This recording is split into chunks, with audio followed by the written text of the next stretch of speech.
was 7, I heard something breathing under the basement stairs. It started as a low hiss that I thought was the old water heater, but it wasn't. Every night when my parents were asleep, I would creep to the top of the basement stairs and listen. It was waiting for me, breathing like a wet animal, pausing when I held my breath, then exhaling as if it was mimicking me. The basement always smelled like dirt, and when I opened the door, it was worse, like something rotting deep in the ground. My parents said it was mold, but they didn't smell what I did. They didn't hear what I did. When I turned 12, the dreams began. I would dream of the basement door opening on its own, the stairs descending endlessly, covered in mud and broken fingernails, and at the bottom, something crawling toward me in the dark, dragging itself by long, thin arms, its face hidden behind damp hair, whispering my name with a voice that sounded exactly like mine. I tried to tell my mother, but she just laughed. "You're too old for monsters, Adam." But the breathing got louder. When I turned 15, the breathing turned to scratching, scraping against the old cement walls, slow and deliberate, as if it was trying to carve something I couldn't see. Every morning I found dirt under the door, like something was digging from the other side. One night I heard it say, "Let me out." I tried to run, but my legs wouldn't move, and I stood at the top of the stairs as the door creaked open by itself.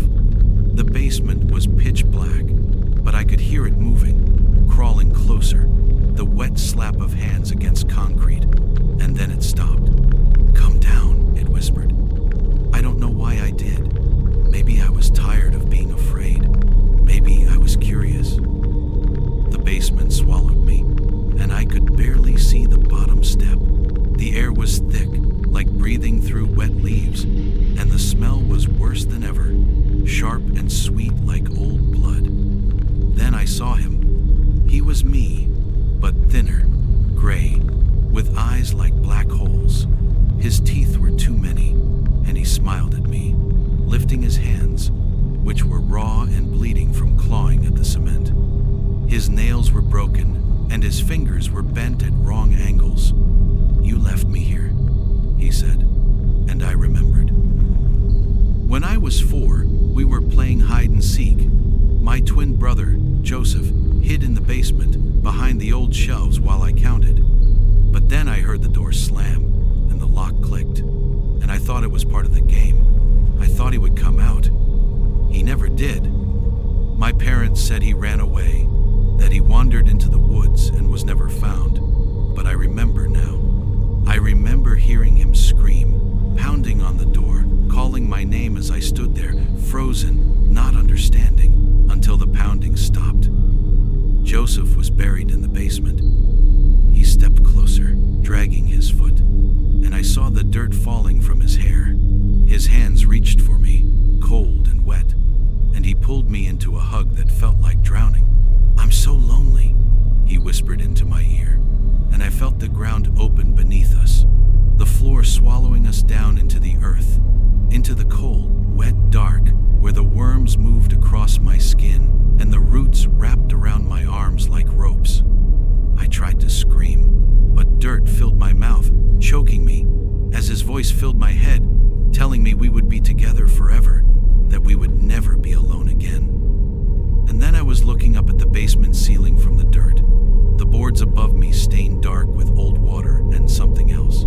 I tried to move, but the weight of the earth pinned me down, cold and crushing. I could hear him breathing next to me, slow and satisfied. "Now you can't leave me," he said. I don't know how long I've been here, but I can still hear footsteps above, the creak of the old boards, the voices of my parents arguing, the sound of the world moving on without me. I can't move. I can't scream. I can't do anything but wait, feeling the worms in my skin, the cold in my bones, the darkness pressing against my eyes. Sometimes, when the house is quiet, I hear the basement door creak open. I hear footsteps on the stairs, small, careful steps, and I know it's him. He's looking for someone else to play with. If you find yourself in my house, if you hear the basement door creak open, if you hear the breathing under the stairs, run. Because Joseph is still here, and he is so lonely, and he will pull you into the dirt with us, and you will hear him whisper, "Now you can't leave either." I was never supposed to go into the basement. That was the one rule my father left me with when he died last winter. He left me the house, the creaking floors, the shadows that shifted at the corners of my eyes, and the smell of wet earth. I took it because I had nowhere else to go, a failed marriage behind me, and nothing ahead except whiskey-stained nights and the quiet. But the screams started 2 weeks ago. At first, I thought it was the pipes, howling with cold air. But when I lay in bed, I could hear words in the screaming, a voice, a woman calling for help, and something else. A second voice, low and gurgling, like wet stones grinding together. I would lie there, the blankets pulled up to my chin like a child, too terrified to move. At 3:33 a.m., the screams would stop, replaced by whispers scratching at the inside of my skull until dawn. I tried to drown it with cheap bourbon, with music, with prayer. Nothing worked. Last night, I couldn't take it anymore. I took the flashlight and the old iron key from my father's drawer, the one tied around his neck when they pulled him from the pond out back, skin pale, mouth open, in a final silent scream. I told myself I would just look, just see what was down there, prove to myself it was rats or old water heaters or some other lie I could swallow. The key was cold in my hand as I stood before the basement door, paint peeling, the handle worn smooth by years of fear. The screaming was louder there, like it was pressing against the wood, begging me to let it out. I turned the key. The door swung open with a sigh, and the screaming stopped. I stood there, breathing hard, listening. The basement smelled like wet earth and rust, the air so cold it hurt to breathe. I stepped down onto the wooden stairs, each creaked like a gunshot in the dark. My flashlight flickered as I swept it across the stone walls, the old furnace, the shelves of jars filled with unidentifiable shapes floating in murky liquid. There was something on the far wall, a large shape covered by a dirty tarp, tied with thick rope. My feet moved on their own, the light trembling in my shaking hands. I could hear breathing, not mine, slow and wet, like lungs filled with mud. I reached for the tarp. The screams exploded in my head the moment I touched it, so loud I fell to my knees, clutching my skull as the woman's voice shrieked for help, for mercy, for release. The other voice was laughing, deep and guttural, a sound that made bile rise in my throat. I pulled the tarp away. It was a mirror, tall, cracked down the center, framed in black wood, carved with symbols I did not understand. My reflection was in it, but it wasn't me. The figure in the mirror was pale, gaunt, with eyes black as pitch, and it was smiling. Its mouth opened, and the scream came from it, pouring out like a black fog, filling the basement with cold, with darkness, with hunger. I tried to look away, but I couldn't. My eyes burned, tears freezing on my cheeks as the thing in the mirror raised its hand and pressed it against the glass. I felt it, cold as the grave, pressing back against my own palm. Then it whispered, "Thank you." The glass shattered, shards flying, slicing into my skin, my arms, my face. The darkness poured out, crawling across the floor like ink, pulling itself up, forming the shape of a man, tall and thin, its eyes glowing like dying embers. I ran. I don't remember getting up the stairs, but I remember the door slamming shut behind me, the lock clicking on its own. The scream started again, but now they're not just at night. They follow me through the halls. They scratch at the inside of the walls. They breathe under my bed. Sometimes, When I look in the bathroom mirror, I see it standing behind me, smiling with my face, its eyes empty, its mouth moving in a silent scream. I tried to leave the house, but I can't. Every time I open the front door, I'm back in the hallway, facing the basement door. The screaming louder, the whispers begging, threatening, promising. I don't know how long it's been since I slept. Every time I close my eyes, I'm in the basement, the broken mirror on the floor, the darkness crawling toward me, the screaming filling my head until I wake up gasping, clawing at my own face. The worst part is, sometimes I think I can understand the screams now. They're saying my name. Last night, I found myself standing in front of the basement door again, the key in my hand, the lock turning on its own. The door opened. The screaming stopped, and for a moment, I heard my father's voice whispering in the dark, "I'm sorry." I can hear it calling me now.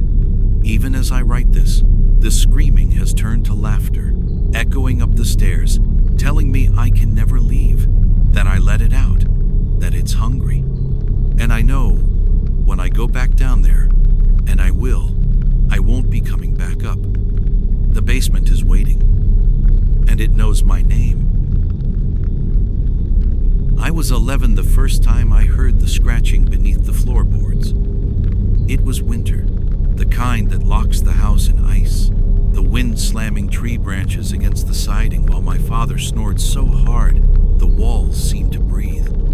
I lay awake, staring at the cracked ceiling, listening to that scratching. It started softly, like a mouse, but then it grew until it sounded like fingernails or claws, dragging slowly along the wooden beams.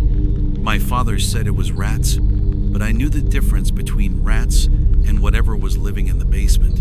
Eventually, I grew up and left the house, without ever venturing into the basement.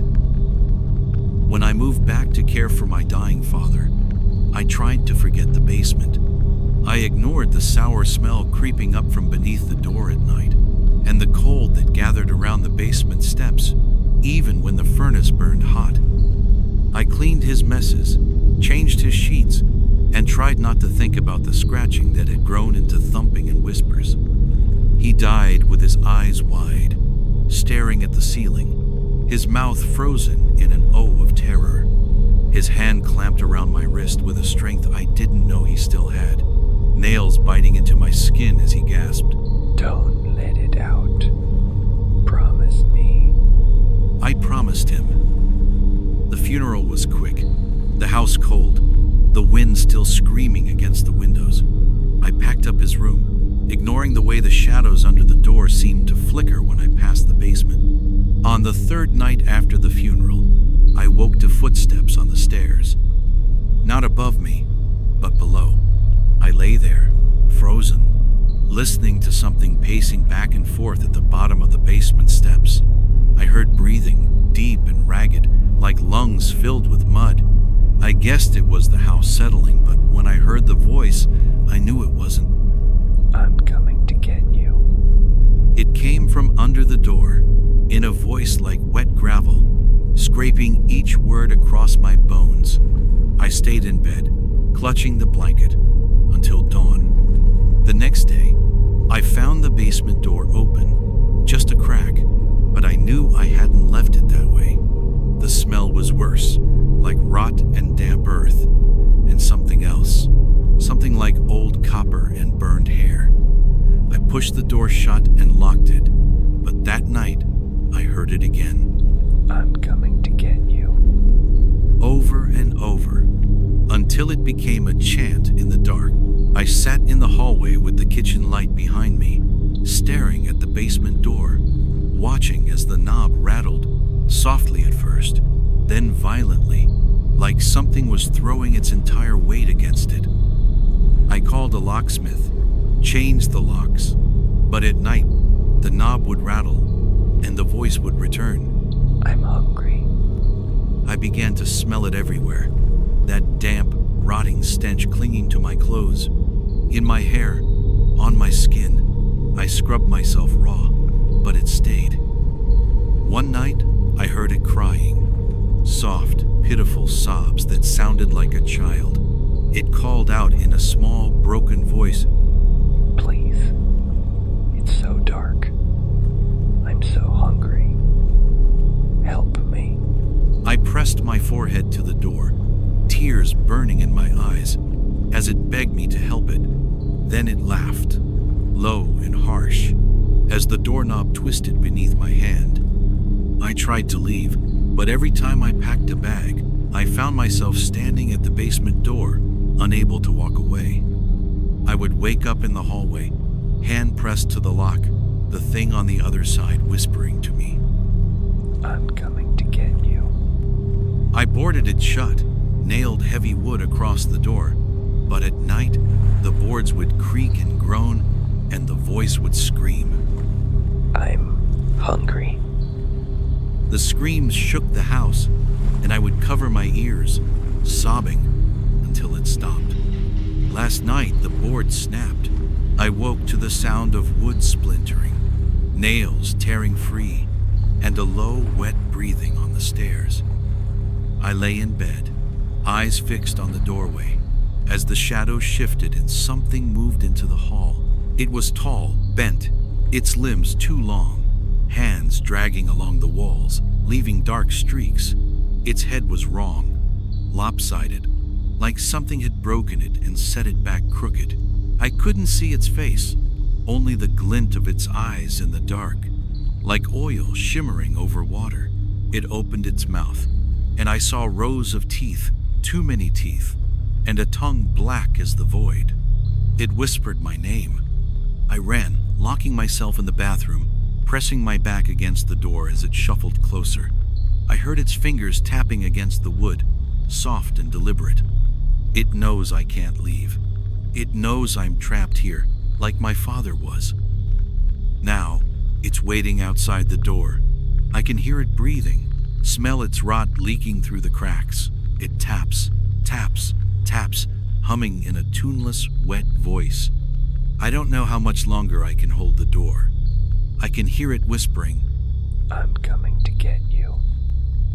and I know that tonight is the night that it will get me. I didn't want to move back home at 35, but I had no choice. My mother died, and the bank wouldn't let the house go without a fight. So I moved back in while trying to sort the mess. The house smelled like old bread and dust, but it was the basement that bothered me most. I hated that place since I was a kid. It started with a window, small, grimy, ground level, with rusted bars on the outside. At night, it reflected the dim light bulb behind me, and I always felt like something was there, just out of sight. I told myself it was grief, exhaustion, the smell of mildew getting into my head. I slept upstairs, but sometimes I would hear tapping from down there, like a single fingernail on glass. One night, I went down with a flashlight, telling myself it was a raccoon. The tapping stopped as soon as I reached the bottom of the stairs. I swept the light across the shelves of old paint cans and the washing machine that rattled when I ran it. Then I saw it, a smudge on the basement window.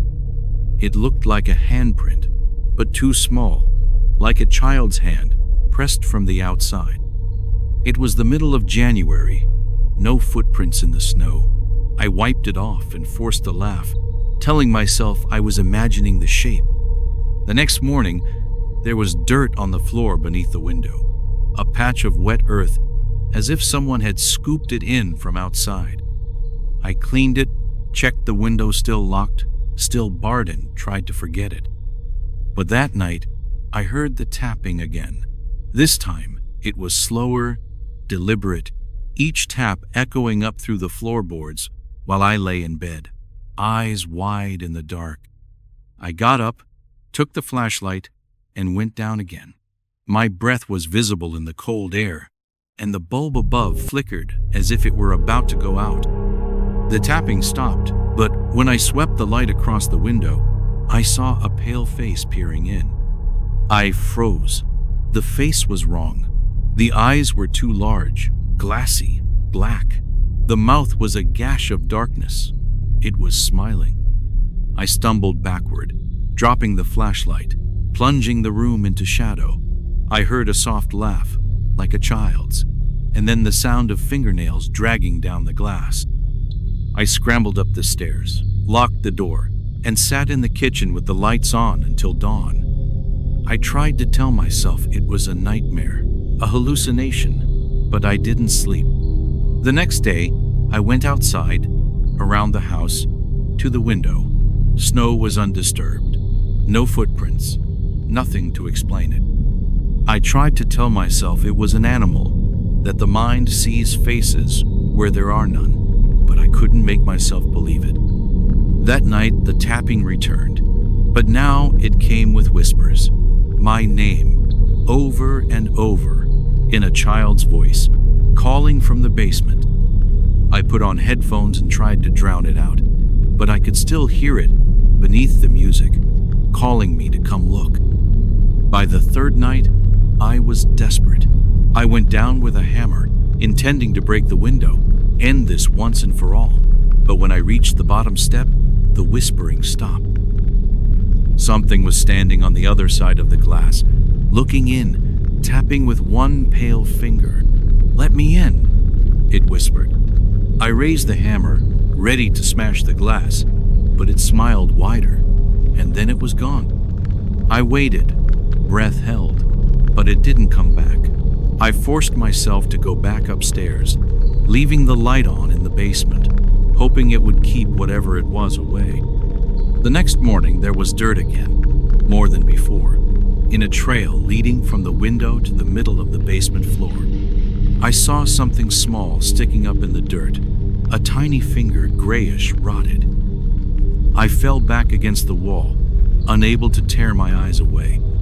I ran outside, around the house, and dug beneath the window, desperate to see if someone was buried there. The soil was frozen, but I tore at it with my hands until my nails bled. I found bones, small bones, a tiny skull with empty eye sockets that stared up at me as if it was still waiting for something. I called the police. They took the remains, asked me questions I couldn't answer. They told me it was a child, long dead, likely from decades ago. But that night, the tapping came again, and the whispering. "You found me," it said, with that same soft laugh. I went down, trembling, and there it was, pressed against the glass, its black eyes gleaming in the light. "Let me in," it whispered, and I understood what it wanted.